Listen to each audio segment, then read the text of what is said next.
ស្ដីអ្នកទាំងអស់គ្នាជួបជាមួយនឹងខ្ញុំម្ដងទៀតហើយតោះកុំឲ្យខាតពេលវេលាយូរយើងទៅបន្តសាច់រឿងរបស់ពួកយើងទាំងអស់គ្នាផ្ដើមឡើងនៅទីក្រុងបិសាចចចកខ្យល់ជាកន្លែងដែលពួកគេរស់នៅការសន្ទនារបស់ម៉ៃជ្រូកងកម្លាំងដែលមានឥទ្ធិពលនៅក្នុងពិភពលោកនេះមានបិសាចនិងទេពអប្សរដែលជាពូជដែលមានអំណាចនិងមានឥទ្ធិពលក្នុងលោកនេះមនុស្សត្រូវបានគេចាត់ទុកថាជាទាសករថ្នាក់ទាបបំផុតកុមារទាំងអស់រួមទាំងថាងសានត្រូវបានគេចិញ្ចឹមបីបាច់និងទទួលការអប់រំជាទាសករមុនពេលក្លាយជាកម្មសិទ្ធិរបស់ស្ដេចចចកសរុបមកថាងសានពេលនេះជាកម្មសិទ្ធិរបស់ស្ដេចបិសាចចចកនៅក្នុងទីក្រុងបិសាចចចកខ្យល់ហើយស្ថិតក្នុងចំណោមទាសករដែលមានតម្លៃទាបបំផុតនៅក្នុងក្រសែភ្នែករបស់ពួកអារក្សនិងសត្វបិសាចមនុស្សនៅក្នុងលោកនេះគឺខ្សោយណាស់ថាងសានបានគិតដោយស្ងៀមស្ងាត់ឥឡូវនេះក្តីបារម្ភតែមួយគត់របស់គាត់ស្ថិតនៅជាមួយប្រពន្ធរបស់គាត់ដែលបានចាប់កំណើតឡើងវិញក្នុងស្ថានភាពរបស់នាងនឹងធ្ងន់ធ្ងរដោយដែលគាត់ឬទេគាត់បានកត់សម្គាល់ថាទឹកដោះគោរបស់ម៉ែជ្រូកមានជីវជាតិច្រើនជាងម្ដាយបង្កើតរបស់ខ្លួនយ៉ាងហោចណាស់គាត់អាចឆ្អែតនឹងភាពអត់ឃ្លានរបស់គាត់បាននៅអាយុ6ខែថាងសានមានអារម្មណ៍ថាទីបំផុតគាត់ឈានដល់ស្ថានភាពនៃកុមារធម្មតាម្នាក់ពីអតីតពិភពលោករបស់គាត់រាងកាយរបស់គាត់ខុសគ្នាទៅនឹងរាងកាយកុមារដទៃទៀតតែនៅពេលដែលគាត់ឈានដល់អាយុ6ខែការផ្គត់ផ្គង់ទឹកដោះគោត្រូវបានឈប់ទុយទៅវិញពួកគេត្រូវបានផ្ដល់ទៅជាបបរជំនួសវិញពួកគេត្រូវញ៉ាំដោយខ្លួនឯងជាហេតុធ្វើឲ្យកុមារជាច្រើនពិបាកក្នុងការញ៉ាំថាងសានទទួលបានការពេញចិត្តកាន់តែខ្លាំងពីម៉ែជ្រូកដោយគាត់បានចាប់ផ្ដើមនឹងបរិភោគដោយខ្លួនឯងអាស្រ័យហេតុនេះគាត់បានទទួលទានច្រើនជាងធម្មតាដោយជួនកាលគាត់ទទួលរង្វាន់ជាទឹកដោះគោម្ដងម្កាលគាត់មិនប្រកាសថាគាត់កំពុងញ៉ាំអ្វីទេប៉ុន្តែឲ្យតែពេញពោះនោះវាជាការល្អគាត់បានកើតនៅទ្វីបដែនដីវិញ្ញាណប៉ុន្តែលើកនេះស្ថានភាពនៃកាន់តែអាក្រក់ទៅទោះជាយ៉ាងណាក៏ដោយគាត់បានមានឱកាសក្នុងការរស់រានមានជីវិតគាត់បានបដិញ្ញាចិត្តក្នុងការវឹកហាត់ដើម្បីធានាការរស់រានមានជីវិតរបស់ខ្លួនបច្ចេកទេសសន្តានដែលជាការអនុវត្តដំបូងរបស់គាត់ពីជីវិតអតីតកាលហាក់ដូចជាជម្រើសល្អបំផុតវាផ្ដល់អត្ថិភាពដែលធ្វើឲ្យគាត់ក្លាយជាចំណុចចាប់ផ្ដើមដ៏ល្អឥតខ្ចោះនៅពេលនេះនៅអតីតកាលរបស់គាត់បានស្ទាត់ជំនាញដំណាក់កាលទី1នៃបច្ចេកទេសសន្តាននេះរួចទៅហើយនៅអាយុ6ឆ្នាំភាពប៉ិនប្រសប់ដំបូងបានបង្កើតមូលដ្ឋានគ្រឹះសម្រាប់សមិទ្ធផលជាបន្តបន្ទាប់របស់គាត់ក្នុងឋានៈជាស្ដេចអាទិទេពទោះជាយ៉ាងណាក៏ដោយឧបសគ្គដ៏សំខាន់មួយស្ថិតនៅក្នុងរាងកាយទន់ខ្សោយបច្ចុប្បន្នរបស់គាត់ដែលរារាំងក្នុងការអនុវត្តពេញលេញរបស់វាដោយជាប់នៅក្នុងរាងកាយដែលមានអាយុត្រឹមតែ6ខែគាត់មិនអាចរំពឹងទុកថានឹងមានការរីកចម្រើនគួរឲ្យកត់សម្គាល់នោះទេដោយសារជីពចររបស់គាត់មិនទាន់បានបើកដោយពេញលេញហើយធ្វើឲ្យគាត់មិនអាចដំណើរការបច្ចេកទេសសន្តានបានជំនួយតែមួយគត់របស់គាត់គឺដើម្បីប្រើប្រាស់បច្ចេកទេសសន្តាននិងធម្មពលខាងវិញ្ញាណរបស់គាត់ដើម្បីសម្របដោយស្ងប់និងធម្មពលវិញ្ញាណនៅក្នុងបរិយាកាសដោយស្រូបយកក្នុងបរិមាណបន្តិចម្ដងដើម្បីចិញ្ចឹមរាងកាយរបស់គាត់បានចាប់ផ្ដើមការប៉ុនប៉ងដំបូងរបស់គាត់កាលពីថ្ងៃមុននៅពេលដែលគាត់ស្ថិតក្នុងស្ថានភាពល្អឥតខ្ចោះគួរឲ្យភ្ញាក់ផ្អើលជាខ្លាំងនៅពេលដែលថាងសានព្យាយាមយល់អំពីពិភពលោកដោយប្រើស្មារតីដ៏ទេវភាពរបស់គាត់បានរកឃើញថាធម្មពលខាងវិញ្ញាណដ៏សម្បូរបែបនេះមិនគួរឲ្យជឿសូម្បីតែក្នុងទឹកដីដែលនៅក្នុងទឹកដីហាក់បីដូចជាធម្មតានៃបិសាចនេះទីក្រុងបិសាចចចកខ្យល់ធម្មពលខាងវិញ្ញាណបានលើសពីទ្វីបដែនដីវិញ្ញាណពីជាតិមុនរបស់គាត់ដំបូងឡើងមានការព្រួយបារម្ភនិងស្ទាក់ស្ទើរក្នុងការរុករកថាងសានមានការភ័យខ្លាចជាខ្លាំងដែលឲ្យគាត់អាចជួបនឹងប្រទះនឹងពិភពលោកដែលមិនមានធម្មពលខាងវិញ្ញាណទោះជាយ៉ាងណាក៏ដោយធម្មពលខាងវិញ្ញាណដ៏បរិបូរណ៍បានបន្ធូរបន្ថយកង្វល់របស់គាត់ជារៀងរាល់ថ្ងៃគាត់បានស្រូបធម្មពលខាងវិញ្ញាណតិចតួចដោយស្ងៀមស្ងាត់ដោយធ្វើការដើម្បីបង្កើនធម្មពលរាងកាយរបស់ខ្លួនទោះបីជាការផ្លាស់ប្ដូរទាំងនេះតិចតួចបំផុតក៏ដោយក៏វាជួយច្រើនក្នុងការពង្រឹងរាងកាយរបស់គាត់ឲ្យខុសពីក្មេងដទៃទៀត2ថ្ងៃក៏បានកន្លងផុតទៅកុមារចាប់ផ្ដើមរអ៊ូបន្តិចម្ដងទោះជាយ៉ាងណាក៏ដោយមកដល់ចំណុចនេះប្រហែលជា1/4នៃពួកគេគឺបានស្លាប់បាត់ទៅហើយដោយសារកន្លែងនេះមិនមានការព្យាបាលនិងគ្មាននរណាណែនាំឬបង្រៀនពួកគេពីអ្វីទាំងអស់នៅពេលដែលពួកគេមានអាយុ1ឆ្នាំពួកគេត្រូវបានប្តូរទៅកន្លែងមួយទៀតដែលស្ថិតក្នុងក្រសែភ្នែករបស់បិសាចជ្រូកដ៏តឹងរ៉ឹង នៅផ្ទះឈើមួយគ្របដណ្ដប់ដោយស្មៅដែលមានក្មេង200នាក់ត្រូវបានដាក់ឲ្យរស់នៅក្នុងតំបន់ទំហំ200ម៉ែត្រការ៉េប៉ុន្តែមានអាហារសម្រាប់តែ150នាក់ប៉ុណ្ណោះហើយនៅក្នុងការពិភាក្សារវាងបិសាចជ្រូកនិងចចកທາງសានយល់ថាអាហារគឺសម្រាប់តែមនុស្សដែលមានសមត្ថភាពប៉ុណ្ណោះនៅពេលដែលທາງសានបានស្រូបយកធម្មពលខាងវិញ្ញាណកាន់តែច្រើនរាងកាយរបស់គាត់បានរីកចម្រើនគួរឲ្យកត់សម្គាល់ជាងអាយុរបស់គាត់ទៀតនៅពេលដែលពិភពលោកស្ងប់ស្ងាត់ជារៀងរាល់យប់គាត់នឹងស្រូបយកធម្មពលខាងវិញ្ញាណនិងសញ្ជឹងគិតយ៉ាងជ្រៅនៅក្នុងសភាពស្ងប់ស្ងាត់មួយឆ្នាំបានកន្លងផុតទៅចាប់តាំងពីທາງសានបានមកដល់ពិភពលោកនេះហើយគាត់ឃើញមនុស្សរស់នៅក្នុងស្ថានភាពអាក្រក់ជាងសាច់ជ្រូកនិងឆ្កែដែលធ្វើឲ្យគាត់ពិបាកចិត្តនិងថប់អារម្មណ៍យ៉ាងខ្លាំងគំនិតមួយបានធ្វើឲ្យគាត់បានគិតដល់ប្រពន្ធរបស់គាត់តើប្រពន្ធរបស់គាត់អាចនឹងត្រូវស៊ូទ្រាំស្រដៀងគ្នាឬអាក្រក់ជាងនេះពេលដែលគាត់នៅលើโลกនេះកំហឹងយ៉ាងខ្លាំងបានកើតឡើងក្នុងខ្លួនរបស់គាត់ហេតុអ្វីបានជាមនុស្សនៅលើពិភពលោកនេះទន់ខ្សោយម្ល៉េះសៀវវូតើអូននៅឯណាគាត់ចង់ធំឡើងយ៉ាងឆាប់រហ័សហើយកាន់តែរឹងមាំដើម្បីស្វែងរកសៀវវូរបស់គាត់នាងត្រូវតែនៅរស់នាងត្រូវតែរស់នៅឲ្យបានល្អក្នុងយប់មួយប្រពេចភ្នែក3ឆ្នាំក៏បានកន្លងផុតទៅហើយក្នុងអំឡុងពេលនោះពួកគេស្ទើរតែមិនបានឃើញពិភពលោកខាងក្រៅទស្សនវិជ្ជាតែមួយគត់របស់ពួកគេគឺតាមរយៈស្នាមប្រេះម្ដងបង្ការនៅក្នុងខ្ទមឈើក្នុងចំណោមកុមារទាំងអស់នៅសេសសល់តែ 2-3 នាក់ប៉ុណ្ណោះហើយពួកគេក៏បានរក្សាទុកយ៉ាងសាមញ្ញដូចជាសត្វធាតុពេលនោះទ្វារបានបើកភ្លាមហើយមានបិសាចចចកដ៏ធំមួយបានចូលមកបិសាចចចកបានបញ្ជាទៅបិសាចជ្រូកថាយកវាចេញទាំងអស់ចេញមកសម្រាប់ពួកក្មេងៗពិភពលោកខាងក្រៅហាក់ដូចជាកាន់តែគួរឲ្យភ័យខ្លាចនៅខាងក្រៅមានរទេះធំជាច្រើនដែលបានអូសដោយមនុស្សបន្ទាប់ពីបានបោះក្មេងចូលទៅក្នុងទ្រុងរួចបិសាចចចកបានដេញរទេះដែលដឹកដោយមនុស្សទៅឆ្ពោះទៅមុខជាក់ស្ដែងពួកគេបានផ្លាស់ទីលំនៅម្ដងទៀតដោយផ្លាស់ទៅកន្លែងផ្សេងដើម្បីរស់នៅផ្លូវនេះត្រូវបានក្រាលដោយដុំគ្រួសនៅខាងក្រោមកង់រទេះសម្រាប់ທາງសាននេះជាការក្រឡេកមើលពិភពលោកខាងក្រៅលើកដំបូងចាប់តាំងពីគាត់មកពិភពលោកនេះកាលពី3ឆ្នាំមុននៅតាមដងផ្លូវទាំងសងខាងមានព្រៃឈើគួរឲ្យកត់សម្គាល់អ្វីដែលធ្វើឲ្យពួកគេភ្ញាក់ផ្អើលនោះគឺរុក្ខជាតិដ៏ធំដែលលាតសន្ធឹងដោយដាច់ពីក្រសៅភ្នែកបើប្រៀបធៀបទៅនឹងរុក្ខជាតិពីរការចងចាំពីជាតិមុនរបស់គាត់ភាពស្រដៀងគ្នាទាំងនេះចែករំលែកប៉ុន្តែមានទំហំធំជាងបើដើមឈើធំរឹងមាំខ្លះឡើងដល់កម្ពស់ជិត100ម៉ែត្រដែលបង្ខំឲ្យគាត់ងើយកមើលឥឡូវនេះនៅពេលនោះសត្វដ៏ធំសម្បើមមួយបានហោះនៅលើអាកាសស្រដៀងនឹងបក្សីប៉ុន្តែទម្រង់របស់វានៅតែមិនអាចមើលរំលងបានបរិយាកាសពោពេញទៅដោយធម្មពលវិញ្ញាណក្នុងរយៈពេល3ឆ្នាំທາງសានបានដឹងថាពិភពលោកនេះមានអំណោយផលយ៉ាងខ្លាំងដល់ការវឹកហាត់ដែលជាអាណាចក្រដែលពោពេញទៅដោយធម្មពលជីវិតខ្ពស់គ្មានការសង្ស័យទេអារក្សនិងសត្វបិសាចដ៏ធំសម្បើមបានមានការរីកចម្រើននិងវិវត្តដោយសារបរិយាកាសនេះ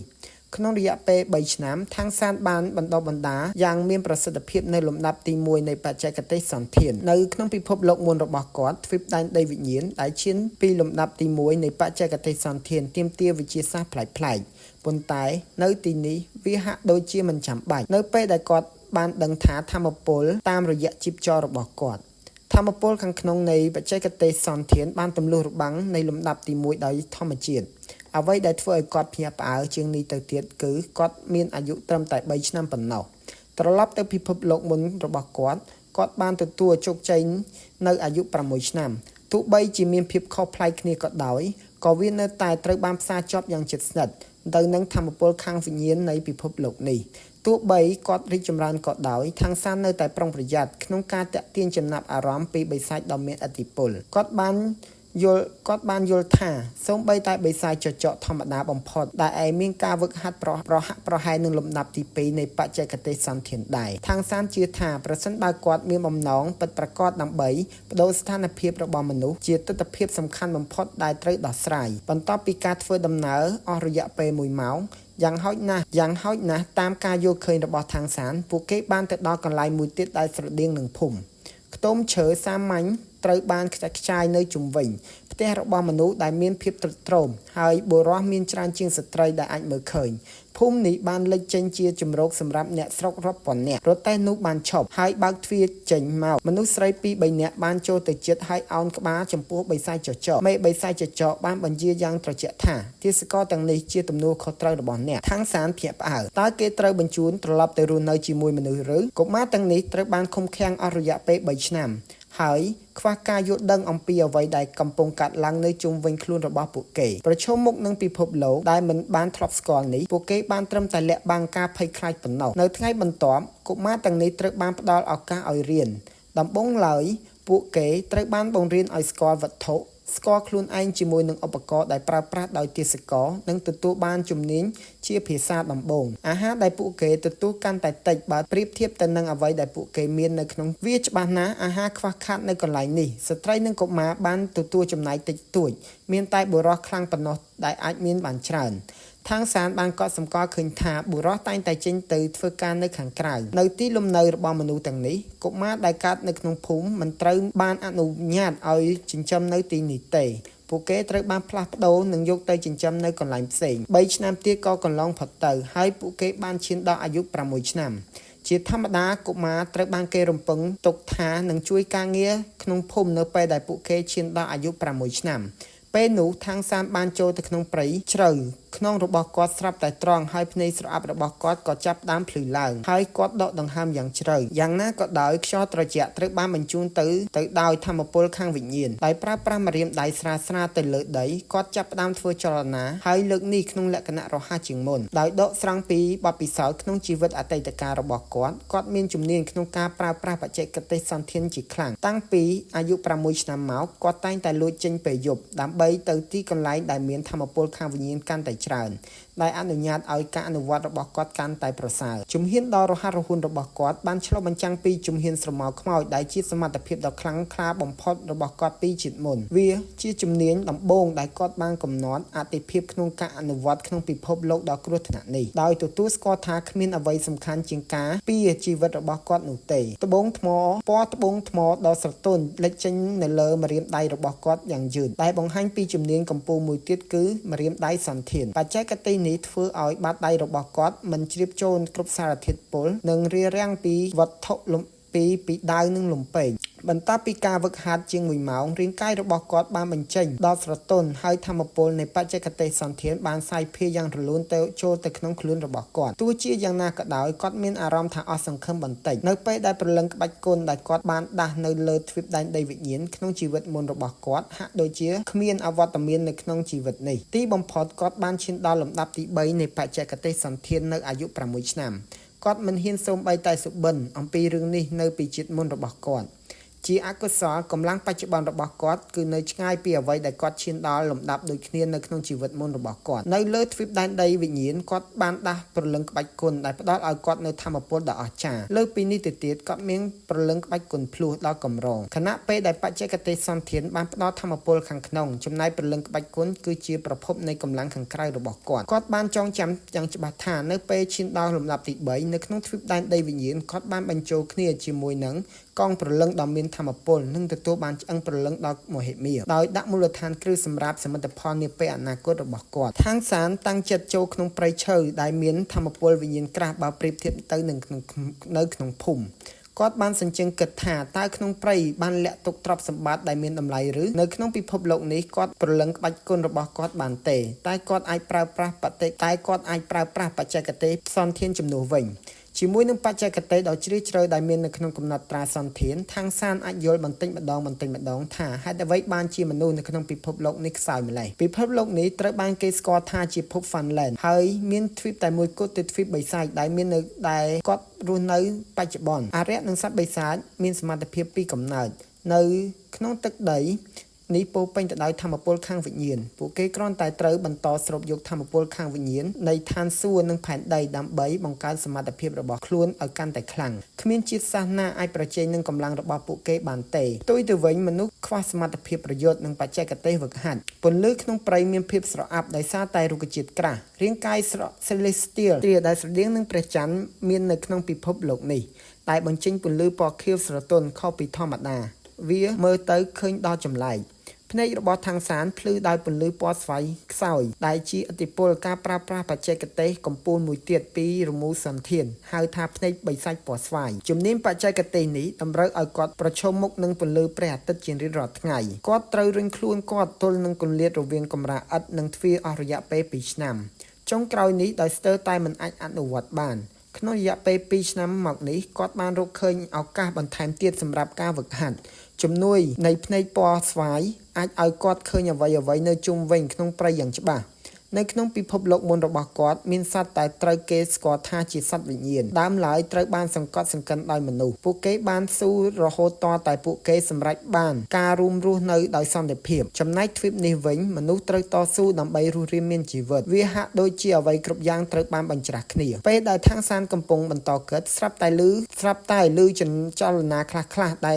ដែលស្វែងរកដោយសភាវៈកតិនៅពីក្រោយដើមឈើធំមួយនៅមិនឆ្ងាយប៉ុន្មានរូបមួយបានដួលនឹងដីហើយបានរមៀលពី3ដងមុននឹងឈប់ការដកដង្ហើមរបស់បុគ្គលនោះលឿននិងខុសប្រក្រតីហើយពួកគេព្យាយាមងើបឡើងប៉ុន្តែហាក់ដូចជាខ្វះកម្លាំងហើយក៏ធ្លាក់ទៅវិញថងសាននៅតែគ្មានចលនាដោយប្រើភ្នែកបិសាចពណ៌ស្វាយដើម្បីសង្កេតមើលស្ថានភាពដោយការប្រុងប្រយ័ត្នចំពោះការភ្ញាក់ផ្អើលរបស់គាត់បុគ្គលដែលដួលនោះជាមនុស្សរបាំងមុខបានបិទបាំងមុខរបស់គាត់ហើយរូបរាងរបស់ពួកគាត់នៅតែលាក់បាំងប៉ុន្តែតួលេខនេះពិតជាមនុស្សមែនពីការលោតផ្លោះមុននេះបានបង្ហាញថាគាត់មិនមែនជាមនុស្សធម្មតាទេជាមនុស្សដែលមានសមត្ថភាពពិសេសភ្នែករបស់ថងសានបញ្ចេញពន្លឺដោយការចង់ឃើញការយល់ដឹងរបស់គាត់អំពីពិភពលោកនេះនៅមានកម្រិតនៅឡើយដោយសារតែគាត់ត្រូវបានបង្ខាំងនៅក្នុងទីក្រុងបិសាចចចកខ្យល់ការជួបភ្លាមនេះជាមួយនឹងមនុស្សដែលមានសមត្ថភាពបែបនេះពិតជាមានការភ្ញាក់ផ្អើលយ៉ាងខ្លាំងទោះជាយ៉ាងណាក៏ដោយជននេះបានបញ្ចេញក្លិនឈាមយ៉ាងខ្លាំងហើយដឹងច្បាស់ថាមានរបួសពេលនោះសម្លេងជើងខ្លាំងបានបន្លឺឡើងពេញព្រៃមាននរណាម្នាក់កំពុងចូលចិត្តពួកគេក្នុងល្បឿនគួរឲ្យភ្ញាក់ផ្អើលថងសាននៅតែបន្តត្រៀមខ្លួនចេញទៅក្រៅហើយក៏បានលាក់ខ្លួនយ៉ាងរហ័សម្ដងទៀតភ្នែករបស់គាត់ភ្លឺឡើងពណ៌ស្វាយនៅក្នុងភាពងងឹតវាជាបិសាចចចកគាត់បានចូលទៅក្នុងព្រៃយ៉ាងរហ័សតែមិនគួរឲ្យជឿបិសាចចចកលំដាប់ទី2ពេញមួយឆ្នាំហើយថងសានបានទទួលការយល់ដឹងអំពីរចនាសម្ព័ន្ធឋានៈដែលមាននៅទ្វីបបិសាចដោយមិនគិតពីពូជសាសន៍ឋានៈនិងអំណាចត្រូវបានការវាយតម្លៃតាមចំណាត់ថ្នាក់លំដាប់ថ្នាក់ទាបបំផុតគឺលំដាប់ថ្នាក់ទី1ហើយមនុស្សធម្មតាមិនអាចទៅដល់សូម្បីតែលំដាប់ទី1ដែលពួកគេទៅជាទាសករបិសាចចចកគឺជាសត្វនៅទីនេះបានកើតក្នុងលំដាប់ទី1ហើយនៅពេលពេញវ័យយ៉ាងហោចណាស់ពួកគេនឹងទទួលបានលំដាប់ទី2អ្នកដែលពូកែនឹងឡើងដល់លំដាប់ទី3ទីក្រុងបិសាចចចកខ្យល់ទោះបីស្ថិតក្នុងទីតាំងដាច់ស្រយាលក៏ដោយក៏មានមេដឹកនាំដែលមានលំដាប់ទី5ដែរថងសានបានគិតថាធម្មពលនៃបច្ចេកទេសសន្ធានតាមលំដាប់ជាក់លាក់មួយទំនងជាស្មើនឹងបិសាចក្នុងលំដាប់ស្រដៀងគ្នាដូច្នេះនៅពេលដែលគាត់ស្ថិតក្នុងលំដាប់ទី3បច្ចេកទេសសន្ធាននោះកម្រិតនៃការហ្វឹកហាត់របស់គាត់គឺស្ទើរតែប្រៀបធៀបទៅនឹងបិសាចចចកលំដាប់ទី3ដែរបិសាចចចកលំដាប់ទី3បានបង្ហាញខ្លួនចេញពីកន្លែងមួយហើយបានលោតសម្ដៅទៅរកមនុស្សដែលកំពុងមានរបួសដោយបានកត់សម្គាល់ពីការគំរាមកំហែងមនុស្សដែលគេចនៅទៅម្ខាងហើយគេចពីអន្ទាក់របស់សត្វ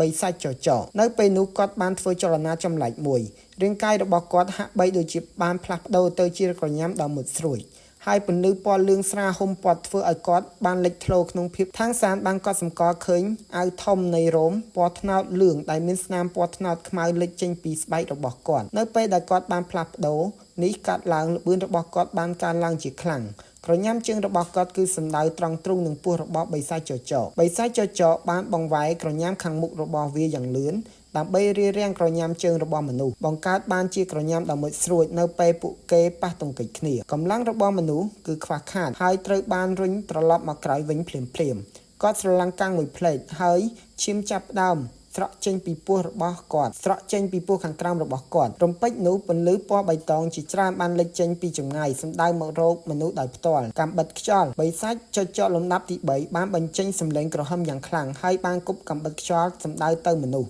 ដែលមានការផ្លាស់ប្ដូរបានបង្ហាញខ្លួនដើម្បីបញ្ចេញសក្តានុពលពេញលេញនៅពេលដែលគាត់ជួបគ្រាលំបាកនេះគាត់បានលោតដោយល្បឿនដ៏គួរឲ្យភ្ញាក់ផ្អើលស្ទើរតែដូចនឹងភ្នែកបន្ទោហោះកាត់ចន្លោះប្រហោងរវាងកំបិតនៅពេលដែល នៅពេលដែលរស្មីពណ៌លឿងនៅរាងកាយរបស់គាត់កាន់តែខ្លាំងនោះល្បឿនរបស់គាត់ក៏កើនឡើងជាខ្លាំងដែរហើយគាត់បានបង្ហាញខ្លួនភ្លាមៗនៅចំពោះមុខបិសាចចចកលំដាប់ទី3ក្រញាំជើងរបស់គាត់បានអូសចេញហើយចាប់បិសាចចចកនៅនឹងកន្លែងអ្វីត្បិតតែបិសាចចចកព្យាយាមរារាំងយ៉ាងប្រញាប់ប្រញាល់ក៏ដោយក្រញាំជើងរបស់គាត់ក៏មានចលនាយឺតពេកក្នុងគ្រាដែលគាត់គំរាមកំហែងដល់អាយុជីវិតសត្វគ្រប់ប្រភេទតែងតែបញ្ចេញថាមពលដ៏សម្បើមហើយមនុស្សក៏បានផ្លាស់ប្ដូរនេះមិនមានករណីលើកលែងដែរក្រញាំជើងរបស់គាត់បានទៅដល់បំពង់ករបស់បិសាចចចកមុនពេលដែលគាត់អាចប្រតិកម្មបានដោយកាត់វាចេញប៉ុន្តែមួយរំពេចក្រញាំជើងរបស់បិសាចចចកបានវាយប្រហារទៅលើស្មារបស់មនុស្សដែលបានផ្លាស់ប្ដូរហើយបញ្ជូនឲ្យហោះទៅក្រោយវិញបិសាចចចកលំដាប់ទី3បានបញ្ចេញសម្លេងចម្លែកដោយក្តាប់បំពង់កដោយក្រញាំរបស់គាត់ប៉ុន្តែទោះបីជាគាត់ខំប្រឹងយ៉ាងណាក៏ដោយក៏សរសៃឈាមដ៏សំខាន់មួយត្រូវបានកាត់ផ្ដាច់ដែលបណ្ដាលឲ្យឈាមហូរស្រស់ភ្នែកពណ៌បៃតងរបស់គាត់បានវិលត្រឡប់សភាពដើមវិញហើយហាក់ដូចជាគាត់មានរបួសយ៉ាងធ្ងន់ធ្ងរមួយរំពេចនោះបិសាចចចកដ៏សាហាវមួយក្បាលទៀតបានចេញមកហើយគប់កាំបិតខ្យល់ពីចម្ងាយបិសាចចចកដំបងឡើយបានធ្លាក់លើដីនិងខំប្រឹងបញ្ឈប់ការហូរឈាមក្នុងបំពង់ករបស់គាត់ហើយការវាយប្រហារចុងក្រោយរបស់មនុស្សដែលបានកាត់បំពង់ករបស់គាត់ហើយធ្វើឲ្យគាត់ហូរឈាមរហូតដល់ស្លាប់